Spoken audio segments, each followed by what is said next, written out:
Assalamualaikum warahmatullahi ta'ala wabarakatuh. Bismillahirrahmanirrahim.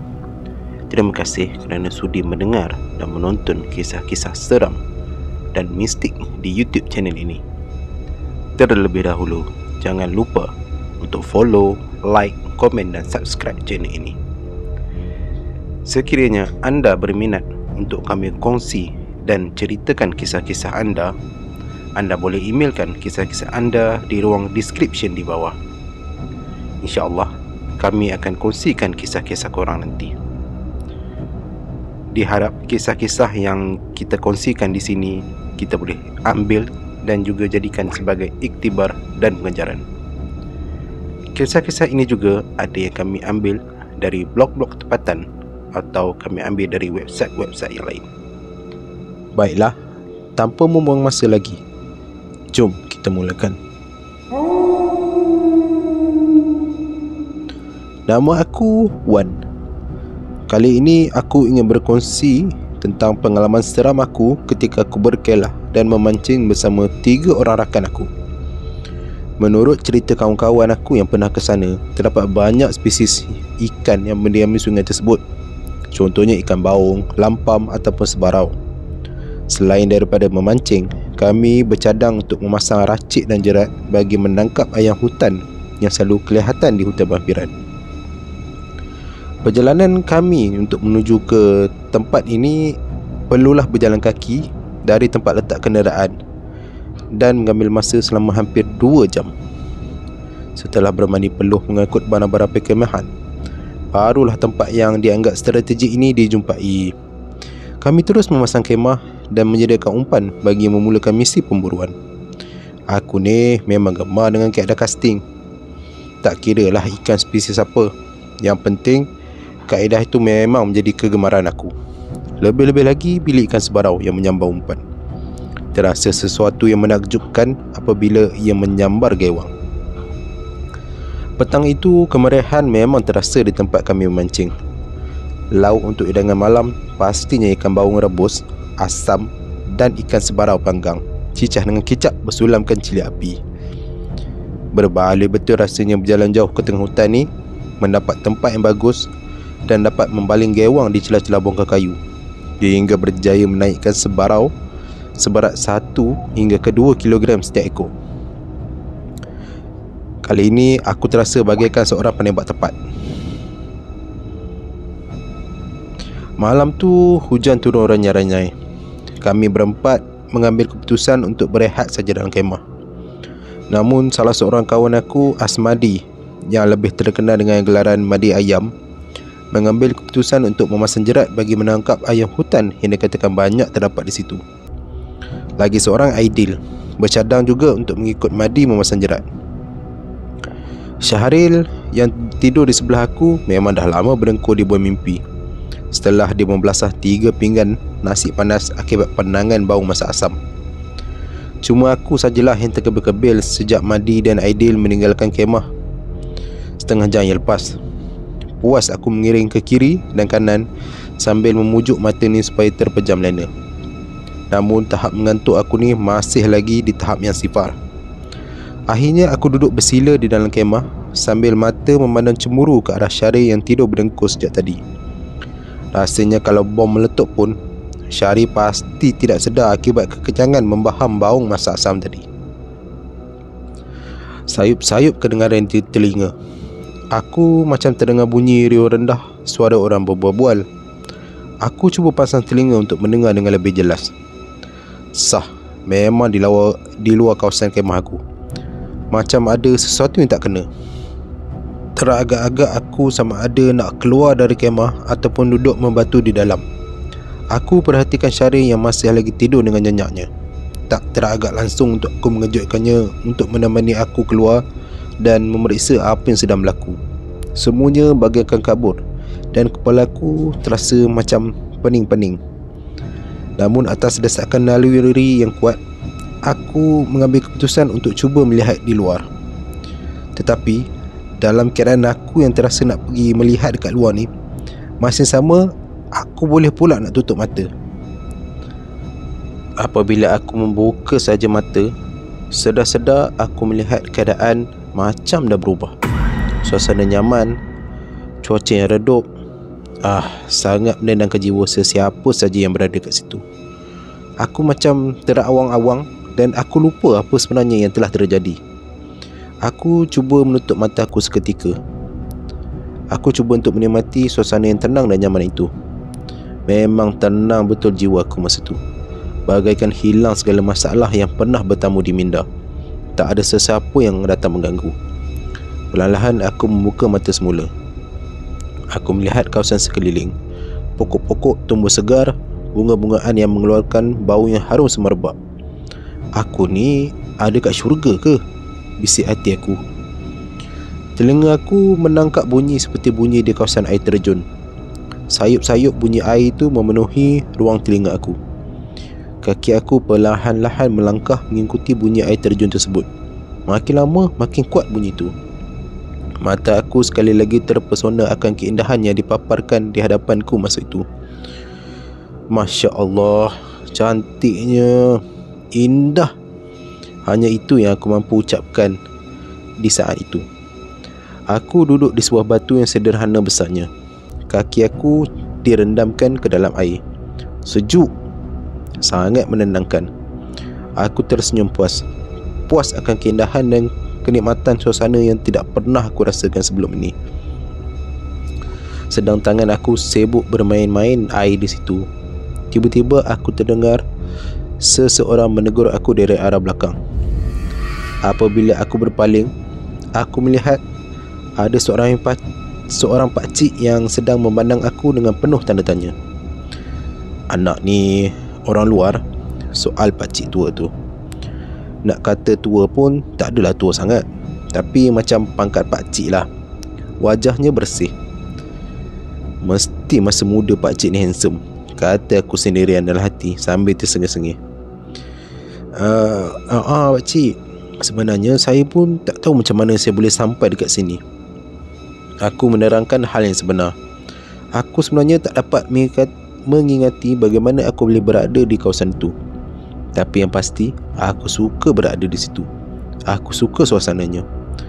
Bersih dan sangat menenangkan jiwa aku. Anak ni dah tersesat barangkali, ujar pakcik tu. Mungkinlah pakcik, jawab aku ringkas sambil aku mengeluarkan telefon aku. Aku baru teringat dengan aku adanya telefon. Aku membuka telefon aku dan mendapati line dekat kawasan tu tak ada. Aduh, tak ada line lah pula, kata aku perlahan. Anak perlukan apa-apa bantuan? Soal pakcik tu. Aku yang mendengar soalan ni bagaikan orang mengantuk di surau bantal. Telefon saya tak ada line. Saya nak cuba kontak kawan saya. Pakcik ada telefon tak yang boleh saya nak call siapa-siapa? Ujar aku dengan sopan. Kita ni kalau nak minta bantuan orang, mestilah kena sopan. Telefon? Apa tu? Soalan yang keluar dari mulut pakcik tu membuatkan aku tercengang. Takkanlah zaman sekarang orang tak tahu apa telefon. Tapi aku tetap husnuzon. Mungkin pakcik tu tak tahu tentang teknologi zaman sekarang. Ni telefon, ini yang biasa kita guna untuk telefon kawan-kawan, saudara mara, ujar aku sambil menunjukkan telefon aku kepada pakcik tu. Tapi dia menggelengkan kepalanya tanda macam tak tahu. Aku hanya mampu mengeluh perlahan. Beginilah, hari pun dah nak gelap. Tak mungkin anak nak tinggal dekat sini seorang-seorang. Mari jemput ke pondok kecil hamba, jemput pakcik tu. Aku mula terasa aneh akan cara percakapan yang diucapkan oleh pakcik tu. Cara percakapan dia ni macam orang lama. Tapi aku tak mahulah fikir yang bukan-bukan. Jadi aku pun bersetujulah dengan pelawaan pakcik tersebut. Aku mengikuti pakcik tu tanpa sebarang suara. Dia membawa aku melalui lorong kecil untuk keluar daripada kawasan air terjun tu. Sepanjang perjalanan keluar daripada kawasan air terjun tu, setiap laluan mesti ada pokok buluh yang sepertinya dijaga rapi. Tak kelihatan terbiar ataupun bersemak. Sampailah aku di sebuah perkampungan yang pintu gerbangnya diperbuat daripada pokok buluh yang telah dihias. Melangkah masuk ke dalam kampung tu, aku melihat kawasan kampung itu sungguh bersih. Tak ada satu pun sampah atau daun-daun kering yang berguguran. Kampung apa ni? Bersih gila, bisik aku di dalam hati sendirian. Pada masa yang sama, aku turut kagum akan suasana kampung yang bagi aku amat nyaman dan menenangkan. Mana semua orang kampung ni? Soal hatiku sendirian. Kerana aku melihat cuma ada beberapa orang lelaki yang masih berkeliaran. Oh, lupalah, dah nak maghrib ni.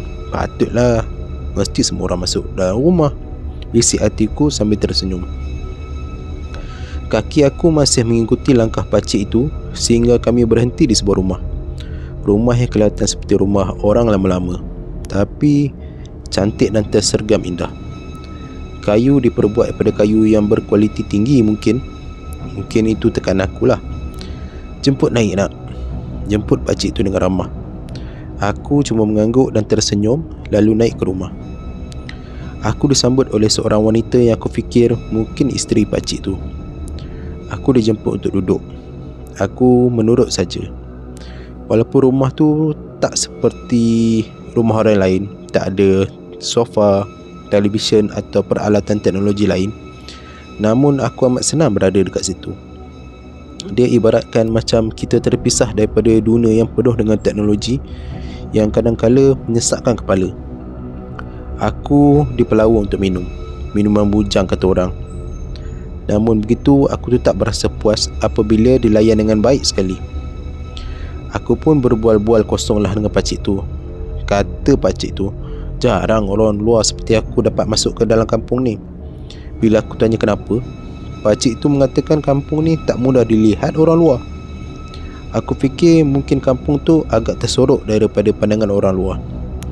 Pakcik tu pun berkata, kalau orang luar nak masuk ke kampung ni, perlu ada orang dari dalam kampung tersebut yang membawa masuk. Kalau tak, confirm tak dapat masuk. Hebat juga lokasi kampung ni, fikir aku. Kiranya aku ni orang yang bertuah lah dapat masuk kampung ni. Dah lah cantik, bersih, nyaman dan menenangkan jiwa orang seperti aku yang sedia maklum banyak masalahnya. Tak sedar masa berlalu, lama juga aku berbual dengan pakcik tu. Daripada hal kampung, sampailah tujuan aku sampai ke kampung tu. Sebenarnya, aku pun tak pasti bagaimana aku boleh berada di kawasan air terjun tu. Tapi aku pasti aku mula jatuh cinta dengan tempat tu. Bagaikan aku terlupa akan rumah aku sendiri. Pakcik, macam ni, esok saya rasa saya nak kena balik dah, kata aku pada pakcik tu yang masih aku tak pernah tahu namanya. Pakcik ni tak pernah beritahu nama dia, ataupun aku sendiri pun tak pernah bertanya nama dia. Lah, tak usahlah tergesa-gesa, pulanglah lusa je, kan boleh, balas pakcik tu. Kata-kata pakcik ni membuatkan aku rasa serba salah. Aku memang ada niat nak pulang, tapi dalam masa yang sama, aku nak terus berada dalam kampung yang menarik tu. Kalau macam tu, baiklah pakcik, saya setuju untuk tinggal sehari je lagi ya. Aku dilayan seperti raja oleh pakcik dan keluarganya. Rupa-rupanya pakcik tu ada seorang anak perempuan dan seorang anak lelaki. Anak lelakinya sudah pun berkeluarga dan anak perempuannya pula masih tinggal bersama mereka. Aku hanya pernah terserempak sekali saja dengan anak perempuannya itu. Sangat cantik, macam bidadari yang turun dari kayangan. Walaupun tinggal serumah, tapi aku tak pernah melihat anak perempuan pakcik itu keluar berkeliaran. Jika tidak di dapur, pasti akan duduk di dalam bilik je. Mungkin segan kot dengan aku. Baguslah pakcik ni didik anak perempuan dia, bisik hati aku. Jauh di sudut hati aku tertanya-tanya akan anak perempuan pakcik tu. Keesokan harinya, aku pun dibawa pusing-pusing kampung. Aku minta pakcik itu untuk membawa aku melihat-lihat suasana kampung. Baru aku tahu luas juga kampung ni. Memang kagumlah aku dengan keadaan kampung tu. Pada masa yang sama, aku agak pelik dengan keadaan kampung tu. yang rumah-rumah di situ diperbuat daripada kayu keseluruhannya. Mana mungkin zaman 2020 ni kebanyakan rumah semuanya dah diubah suai menjadi rumah batu ataupun separuh batu. Aku tak tahulah pula ada kampung yang masih menjalankan kehidupan macam orang-orang dulu. Kita lihat seperti kampung yang kita tengok di zaman P. Ramlee, yang kita lihat dalam filem lama-lama tu. Orang-orang kampung ni juga amat baik. Pakaian mereka tak adalah seperti orang zaman sekarang. Semuanya berbaju Melayu, tetapi tak adalah semuanya bersamping. Tapi kebanyakannya memang memakai baju Melayu. Bila aku tanya pada pakcik tu, dia menjawab itu adalah pakaian tradisi mereka. Yang wanita pula elok berbaju kurung. Ada yang berkain batik dengan baju seperti baju kurung Kedah. Sangat manis kalau kita lihat. Kebanyakan mereka memakai baju berwarna putih dan ada juga yang memakai baju warna kuning. Jarang-jarang sekali aku melihat mereka memakai baju selain warna-warna itu. Aku dibawa mengikut pakcik itu masuk ke dalam hutan untuk mencari ulam-ulaman untuk makan. Katanya sihat untuk tubuh badan. Aku akui juga perkara tu. Patutlah aku lihat pakcik ni masih kelihatan kuat dan bertenaga. Maklumlah orang lama, pastinya banyak pengalaman untuk mengekalkan kesihatan. Masa aku dalam hutan, aku ada melalui satu tempat yang penuh dengan buluh. Ada satu pohon buluh ni yang kelihatan macam pintu gerbang. Dan kawasan pohon buluh ni kelihatan amat bersih dan terjaga. Pakcik, buluh tu nampak macam pintu gerbang tegur aku. Oh, itu kira pintu masuk untuk masuk ke kampung lain nak, jawab pakcik tu. Nak, jangan sekali-kali kamu masuk ke sana. Risau-risau kalau kamu dihalau oleh penduduk kampung sana, sambung pakcik tu lagi. Kenapa pula pakcik? Macam ni, mereka memang tak menerima tetamu seperti di kampung ini, jawab pakcik tu. Aku pun hanya menganggukkan kepala lah, tanda mengerti. Tak tahu kenapa, aku seperti tertarik akan pintu gerbang tu. Lama aku merenung pintu gerbang tu. Perasaan rindu terhadap rumah mula menyelubungi hati ni. Tak tahulah kenapa aku menjadi sentimental pada saat tu. Aku pun seakan-akan mendengar orang memanggil-manggil nama aku. Tapi bila aku melihat sekeliling, cuma hutan aja. Aku macam pelik. Tapi aku tak adalah hiraukan sangat pasal tu. Mungkin perasaan saja. Namun semakin aku melangkah mengikuti pakcik tu, makin aku mendengar suara-suara yang memanggil nama aku. Suara yang memanggil nama aku tu seperti suara yang aku kenal. Tapi aku tak tahu sama ada perasaan aku ataupun memang betul-betul ada orang yang memanggil aku. Pakcik dengar tak? Macam ada orang panggil nama saya lah. Soal aku pada pakcik tu. Tak mungkin lah, angin kot, kata pakcik tu, lalu mengajak aku meninggalkan tempat itu dengan tergesa. Pada malamnya, aku duduk di sebuah bangku di hadapan rumah pakcik tu. Sangat mendamaikan perasaan apabila duduk di bawah cahaya bulan yang terang dan tak ada yang datang mengganggu. Tiba-tiba aku ditegur oleh seseorang. Assalamualaikum. Tuan bukan berasal daripada kampung ni kan? Tegur seorang lelaki muda. Tinggi lampai orangnya. Wajahnya tampan dan bersih sekali. Kalaulah aku ni perempuan, mesti aku dah jatuh cinta pandang pertama. Waalaikumsalam. Ya betul, saya ni orang luar, jawab aku sambil tersenyum. Oh, patutlah. Izinkan saya memberi satu pesanan kepada tuan, kata pemuda itu meminta izin. Aku pun pelik, tapi aku pun menganggukkan kepala sajalah, tanda aku memberi keizinan. Macam ni tuan, lebih baik tuan keluar daripada kampung ni secepat mungkin. Tempat ni tak sesuai untuk tuan, katanya serius. Aku mula tak sedar hati bila mendengar kata-kata pemuda itu. Kalas! Tegas yang membuatkan aku dan pemuda itu sedikit terkejut. Pemuda itu tunduk tanda hormat kepada pakcik yang menegurnya tadi. Tok, tegur lelaki muda itu sambil menundukkan kepalanya tanda hormat. Kalas, ada hal yang mustahak ke? soal pakcik yang disapa sebagai Tok oleh pemuda yang bernama Kalas tu. Tak ada Tok, saya datang ni cuma nak menegur, kata pemuda tu. Kemudian dia cepat-cepat minta diri untuk beredar. Sempat jugalah dia menepuk belakang aku 3 kali dan mata dia menunjukkan sesuatu ke arah aku. Dia cuba menunjukkan sesuatu ke arah hutan yang aku perasan aku pernah lalu siang tadi dengan pakcik tu. Nak apa yang dia bualkan oleh kamu dengan Kalas tadi?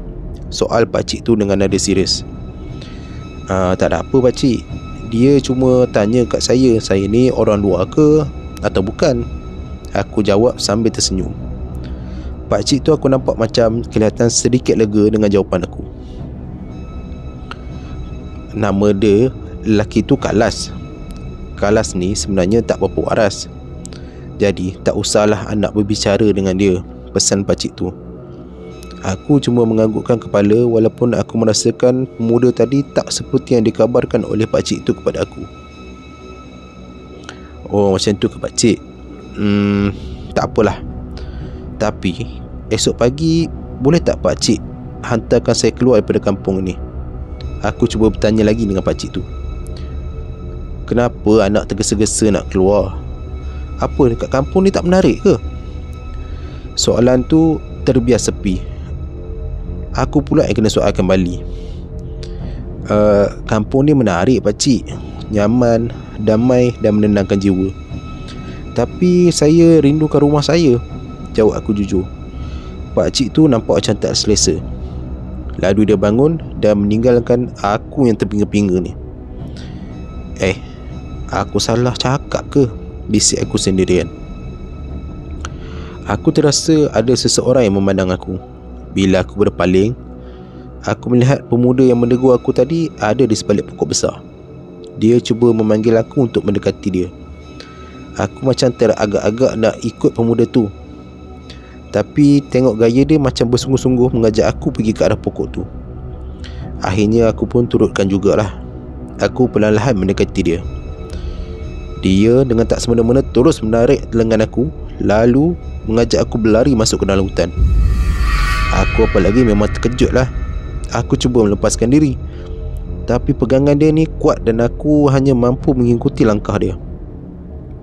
Seperjalanan kami di dalam hutan tu, kami berhenti betul-betul di hadapan pintu gerbang yang aku lihat siang tadi bersama pakcik tu.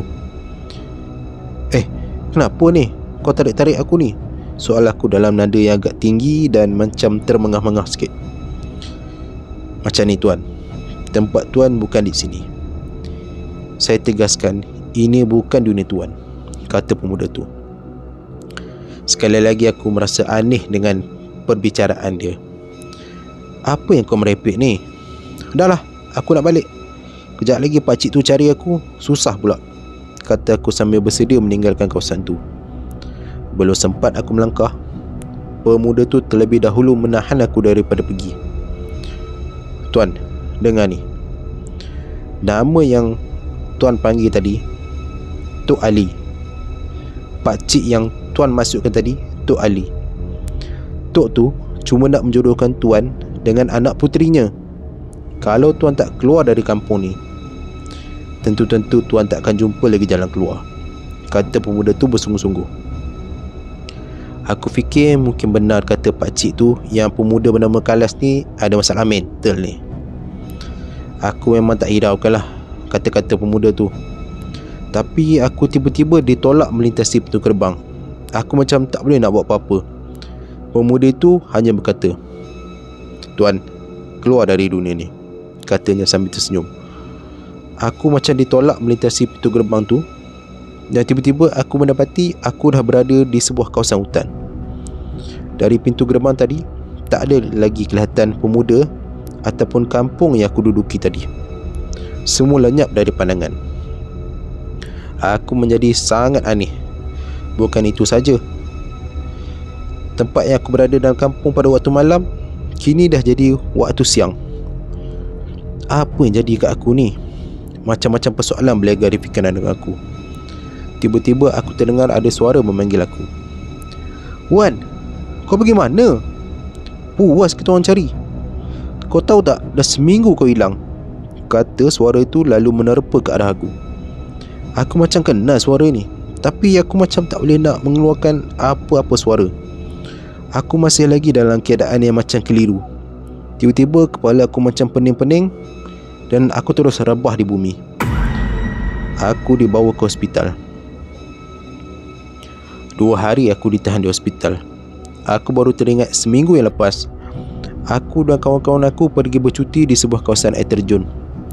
Tapi aku tersesat dan terpisah daripada kawan-kawan aku yang lain. Aku penat mencari kawan-kawan aku yang lain. Akhirnya aku berehat di sebuah batu besar. Aku tak sedar yang aku tertidur atas batu tu. Apabila aku sedar, aku terdengar bunyi air terjun. Aku fikir mungkin aku boleh berjumpa semula dengan kawan-kawan aku, Madi, Syaril. Namun bila aku mendekati kawasan air terjun tu, aku macam jatuh cinta pula dengan tempat tu. Dan akhirnya aku sendiri terlupa tujuan sebenar aku berada dekat situ. Sampailah aku terjumpa dengan pakcik dan kampung yang misteri yang pernah aku masuk tu. Agak lama juga aku dirawat oleh ustaz-ustaz ataupun orang alim. Menurut orang alim yang dinasihatkan oleh aku sebenarnya telah pun masuk ke alam bunian, atau lebih tepat lagi, aku dah tersesat memasuki perkampungan bunian. Pada mulanya aku macam susah nak percaya. Tapi bila aku ingat balik kembali apa yang berlaku dekat kampung tu, aku mula percaya yang sebenarnya itu semua adalah sebahagian daripada pengalaman aku di kampung bunian. Dan benda ni benar-benar terjadi pada aku. Aku pun diberitahu sekiranya aku terlambat keluar daripada kampung tu sehingga 12 tengah malam pada hari aku dijumpai, sudah pastinya aku tak akan dapat menjumpai jalan keluar daripada kampung tu lagi. Dan yang lebih parah lagi, aku akan lupa akan dunia aku yang sebenar, kerana aku telah pun menjadi sebahagian daripada orang-orang di kampung bunian itu. Jadi aku sangat bersyukur dan berterima kasih kepada pemuda yang bernama Kalas tu. Kalaulah dia tak bantu aku, mungkin aku akan terperangkap di kampung tu selama-lamanya. Seminggu selepas tu aku ada bermimpi. Dalam mimpi tersebut, aku berjumpa dengan pemuda yang bernama Kalas tu. Kali ini dia segak berpakaian baju Melayu kuning, siap dengan tanjak di kepala. Wajah dia putih bersih. Dalam mimpi tu dia berkata bahawa dia bersyukur dapat bantu aku keluar daripada alam tu. Katanya, ramai yang mampu masuk, tapi tak ramai yang mampu keluar. Aku antara orang yang bertuah. Dalam mimpi tu aku mengucapkan ribuan terima kasih kepada Kalas. Dalam mimpi tu Kalas hanya tersenyum manis. Dia berkata, aku bernasib baik kerana pakcik yang membantu aku tu telah pun berkenan kepada aku untuk dibuat menantu. Segala makanan dan minuman yang dia jamu kepada aku sebenarnya bertujuan untuk membuatkan aku lupa dengan dunia sebenar. Tapi mungkin berkat doa keluarga dan kawan-kawan membuatkan aku masih lagi ingat akan rumah sendiri.